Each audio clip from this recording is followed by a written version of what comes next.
So kids are wonderful, usually, but there are a lot of changes that the body goes through during pregnancy.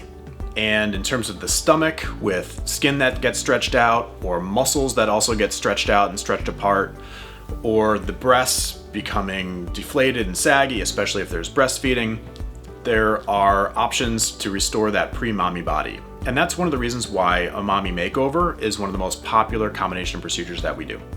And there's really no solid definition for a mommy makeover, but it usually does involve some kind of a combination of a stomach procedure with a tummy tuck with removing extra skin and muscle tightening, and a breast procedure with lifting or adding volume with implants or fat grafting to help restore the volume. There are other procedures that we can do in terms of ancillary procedures to help improve the result as well.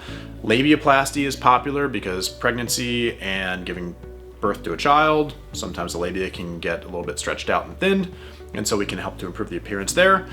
And also with hormone changes, you might have some fat deposits that develop that you're not able to work off afterwards, so we can do some selective liposuction there. So if you've had children, you want to get back to that pre-mommy body and be a little bit more confident in those two-piece bikinis, we can go ahead and do a breast procedure, do a stomach procedure, and some other procedures too to help restore your confidence.